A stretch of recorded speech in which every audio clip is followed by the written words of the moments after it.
Okay, Bible and Daily Lifers. We are going through the New Testament in a year. We're in the book of 1 Corinthians, moving on. Again, the Corinthians are an interesting bunch. The Apostle Paul started the church there.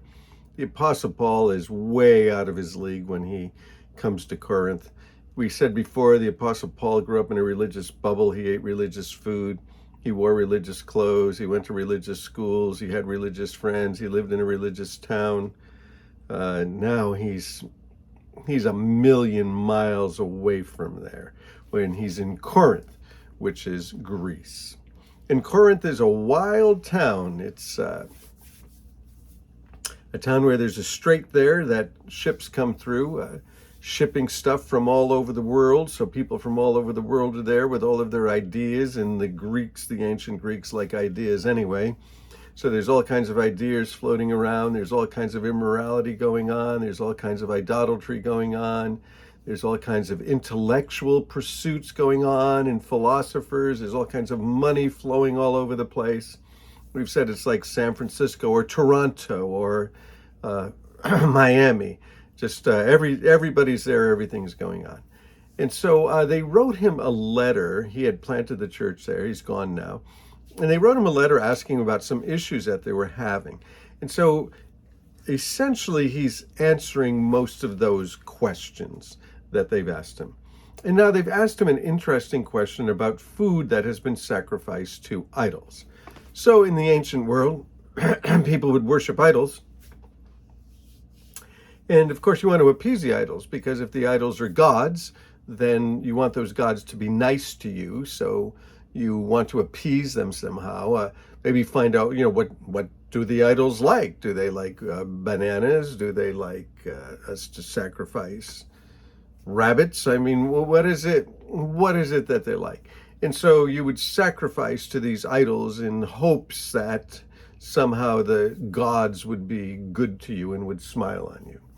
Well, when the Corinthians came to Christ, they were like, we don't sacrifice to idols. Jesus was sacrificed for us. A whole different thing. It turns idolatry on its head. They're worshiping idols and sacrificing to idols, and God himself comes and sacrifices himself. The thing's turned upside down, inside out.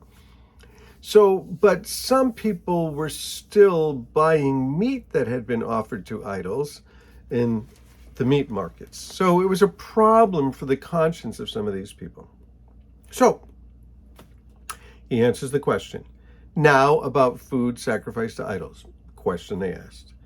He said, we know that we all possess knowledge, but knowledge puffs up while love builds up. Man, that is just so true, that knowledge puffs up, but love builds up. Let's just build one another up. We always have to be like so smart. We always have to get the last word. We always have to have the snide remark. We always have to be self-righteous. Self-righteousness will ruin all of your relationships. Just be humble. So what if you know everything? Maybe you do know everything. You don't have to go flaunting it. Just love the people around you. Those who think they know something do not yet know what they ought to know. But whoever loves God is known by God. So better to be known by God than to know a bunch of stuff. And so these people are puffing themselves up and thinking they're so smart and thinking they're so wise, and they're just stepping all over each other. He said, so then, having said that, about meat that's been sacrificed to idols. We know that an idol is nothing at all in the world, and there is only one God. There is no God but one. So idols, they're nothing. They don't exist. In another place, Paul calls them dumb idols. Now, when I first read that, I thought he was calling them like dumb, like stupid. Well, what he's saying is that they don't speak. These idols don't speak to you. They don't give you direction. They don't give you comfort. They don't give you guidance. They don't speak. We serve a God who speaks. We serve a God who is present. Well, they're not. They're nothing. And so those of us who have come to Christ now that know the true and living God, and we know that, idols they're nothing. They're just statues. They're just things. They're just things that were created by people's hands or people's imaginations, or they may be the bodies in the sky, the sun, the moon, the stars. So we know that an idol is nothing, but there's only one God.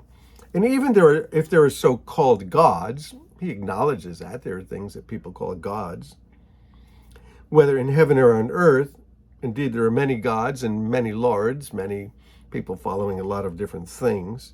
Yet for us, believers in Jesus Christ, there is but one God, the Father, from whom all things came and from whom we live. And there's but one Lord, Jesus Christ, from whom all things came and through whom we live. So Jesus is the creator of everything. Everything came from him, and we're living in him. So anything else, all of these idols, it's just absolutely nothing. It doesn't mean anything. The idols don't mean anything. Well, they're real in that somebody created them. They're real in that somebody worships them, and that they may have some kind of physical form, but they're not gods. They have no power whatsoever.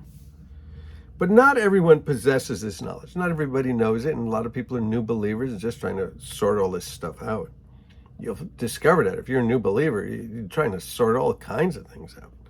The issues Paul has been talking about, sex and marriage and meat offered to idols. But we don't do that, I don't think. Maybe we do other things. Some people are still so accustomed to idols that when they eat sacrificial food, they think of it as being sacrificed to a god, and their conscience is weak, it's defiled. Some people have been around this so long that when they see it, they're like, man, that just bothers me. Well, this happens for a lot of people with maybe situations that we're involved in, maybe places that we've gone, maybe things that we've accumulated, maybe music that we've listened to, or ways that we've entertained ourselves. And maybe there's nothing essentially wrong with those things, but it bothers us. It bothers us because for us, they were not good experiences, and they were associated with negative things and sometimes very, very sinful things. So people can be bothered by things, and particularly if you were into these idols and worshiping these idols, or your mom and dad did, or your brother or sister, or your uncle, you might be bothered by these things. And your conscience for real bothers you. It's not make-believe. It's your conscience is bothering you. But food doesn't bring us near God. We're no worse if we eat and no better if we do. But be careful, because the exercise of your rights does not become a stumbling block to the weak. Well, I have the right to do certain things, but it might stumble people, so I don't want to do it. I often say that if I told people some of the things that my conscience allows me to do, some people would be bothered by that. If I told people some of the things that I can't do, people would think that my faith was immature. So I have my own life to live and my own conscience to live out before God. And each one of us, our conscience is different and sensitive to different things, many times based on our upbringing, how we were brought up, where we were brought up, the things that we did, the sinful lifestyles that we've had, the secret sins that we've held on to. An awful lot of people can't use computers for a lot of reasons, and they don't. And then other people hear, oh, come on, use a computer, get the new phone, new phone, it's only $1,800, does everything. Well, some people just can't do it. And so you don't want to flaunt that in front of them. Put it in your pocket, keep the phone away from them. For if someone with a weak conscience sees you with all of your knowledge eating at an idol's temple, won't that person be emboldened to eat what is sacrificed to idols? And it'll bother him. So the weak brother or sister for whom Christ died is destroyed by your knowledge. When you sin against them in this way, you wound their weak conscience, and you're sinning against Christ. You're sinning against Jesus when you do this. Therefore, if I eat what causes my brother or sister to fall into sin, I'll never eat meat again, so that I won't cause them to fall. Well, what would be some of these things? I'll tell you, one of the things in America is America has a big alcohol problem. America just can't handle its alcohol. And man, we're a recovery country. People that are just recovering from substances.